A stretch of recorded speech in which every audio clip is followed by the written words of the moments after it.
सभी वैष्णव को जय श्री कृष्ण। हनुमान जन्मोत्सव, बहुत सारे लोग जन्म जयंती भी कहते हैं। हनुमान अमर है, इसलिए हम उनका जन्मोत्सव मनाएंगे। चैत्र शुक्ल पक्ष की पूर्णिमा के दिन यह उत्सव मनाया जाता है। हनुमान का जो जीवन चरित्र है वो हमें संदेशा देता है, निष्काम निस्वार्थ सेवा करना है। हनुमान को अंजनी पुत्र भी कहा जाता है, बजरंग बली भी कहा जाता है।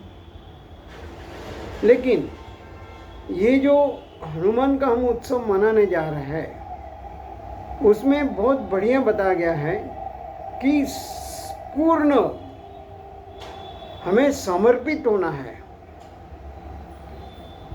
उसमें कुछ शंका या कुछ सोचने जैसी बात नहीं है।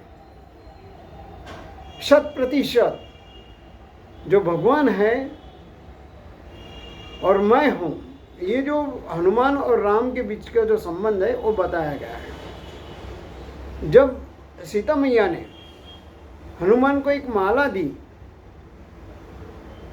तो उन्होंने उस माला में देखने लगी कि इसमें राम है क्या, राम है क्या, राम है क्या, राम है क्या, राम है क्या, राम है, कहीं राम नहीं दिखाई दिया।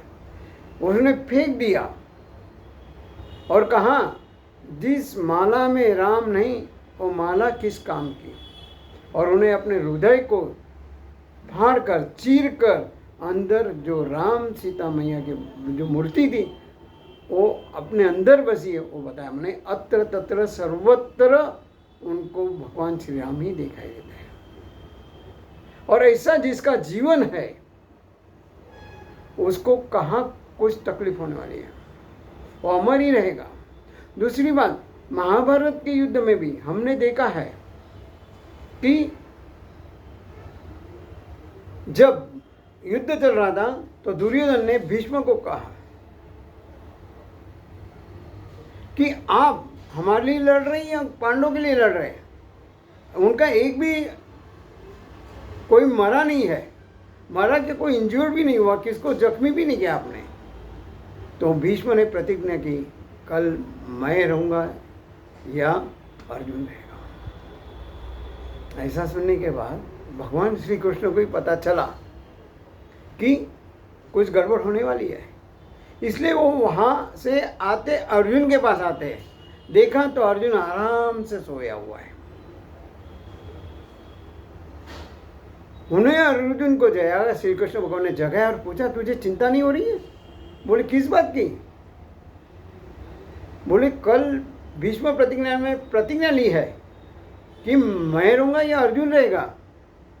तो अर्जुन ने बहुत बढ़िया जवाब दिया है, बहुत अच्छा उत्तर दिया है कि जिसका धनी जाग रहा हो, जिसका पति जाग रहा हो, जिसकी माँ उसके साथ हो, उस बच्चे तो चिंता किस बात की। ये समर्पण है, ये भाव है हृदय के हर एक। हम चाहे संसार में रहें लेकिन हमारा जो मन है वो कृष्ण में डूबा हुआ ना रहे, हमारे इष्ट भगवान में डूबा होना चाहिए।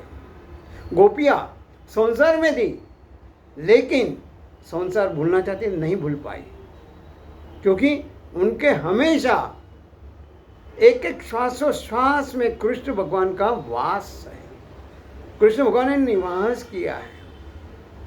तो ऐसे लोगों का जो जीवन है वो हमेशा निस्वार्थ और निष्काम ही होता है। उनको कोई बात की चिंता नहीं है। एक जगह बहुत अच्छा लिखा था, चिंता से चतुराई घटे, घटे रूप और ज्ञान।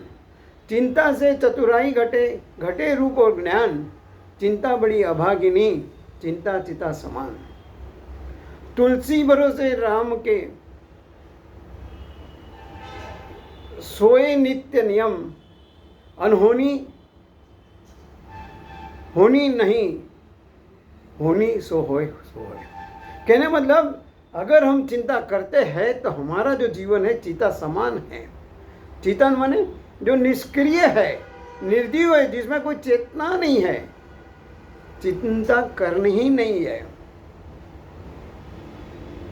बार बार कहता हूं कि दुनिया में आया है तो मौज मस्ती से जीना है, लेकिन मौज मस्ती कैसे? हमारे संस्कार और संस्कृति को साथ में लेके करना है, परिवर्तन लाना है, परिवर्तन के साथ जीना है, लेकिन हमारे जो संस्कार है, संस्कृति है, उसको साथ में लेके चलना है। उसके बिना हम जी नहीं सकते, बात सही है, लेकिन हमें अपनी ओर ख्याल रखना है, तब जाके हम जो भी कुछ ध्येय प्राप्त करना है उसके लिए हम सजग रह सकते हैं, जागरूक रह सकते हैं। बार बार यही कहना चाहता हूं कि हमारा जो दिनचर्या है, जमाने के साथ बदलना है, लेकिन फिर भी जो हमें अपने लिए, अपने स्वस्थ तन मन तंदुरुस्त स्वस्थ रहने के लिए, निरोगी रहने के लिए हमें अपने आप को शरीर के लिए और मन के लिए तैयार करना है, तभी जाके हम निष्काम कर्म, निस्वार्थ दूसरों से प्रेम कर सकते हैं। नहीं तो आज तो प्रेम की भाषा ही अलग है। हमारा संबंध किसके साथ क्या है? Friendship of profit, friendship of principle, friendship for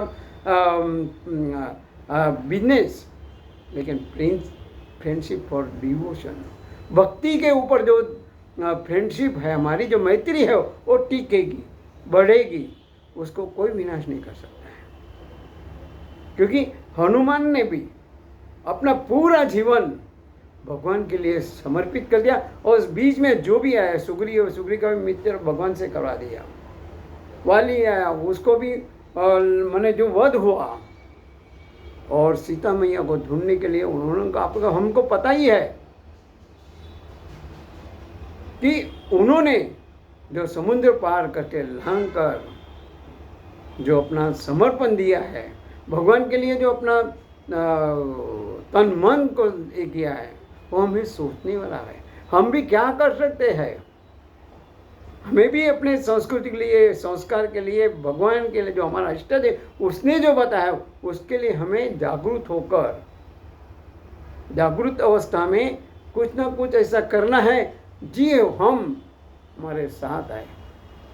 यही हमारे जो कर्म है, अपने पास लाखों करोड़ों संपत्ति होगी, अच्छे काम के लिए, सदुपयोग के लिए उसको उपयोग करेंगे तो हम लोगों के दिलों में अपनी जगह बनाएंगे, और जो भगवान ने हमें भेजा है वो भी खुश होगा, करे ये क्या जीवन है, बहुत बढ़िया है, इसी का नाम जीवन बोलते हैं। भगवान खुद कहना चाहिए, भगवान खुद आके कहेगा यस तू मेरा लाडला बेटा है। ऐसा हमारा व्यवहार, हमारा कर्म होना चाहिए। हनुमान हमें वही मैसेज दे रहे, संदेशा दे रहा है, आए हैं तो किसी के परोपकार के लिए, किसी के अच्छे के लिए अपना तन मन धन को न्यौछावर करना है। हमें अपना जो कुछ भगवान ने दिया है, शारीरिक मानसिक बौद्धिक जो शक्ति है, इसी भरोसे भगवान ने हमें दिया है कि हम इसका उपयोग किसी और के लिए करेंगे। तो ये संदेशा हम अपने जीवन में लाएंगे और दूसरों को प्रेरणा देने की कोशिश करेंगे। यही हनुमान जन्मोत्सव का हमारे लिए बहुत बढ़िया संदेशा है। हम अपने जीवन में हनुमान का जो संदेश है लाने का प्रयत्न करेंगे। भगवान हमें शक्ति दे, भक्ति दे। इसी शुभकामनाओं के साथ सभी वैष्णवों को हनुमान जन्मोत्सव की अनेक अनेक शुभकामनाएं। जय श्री कृष्ण।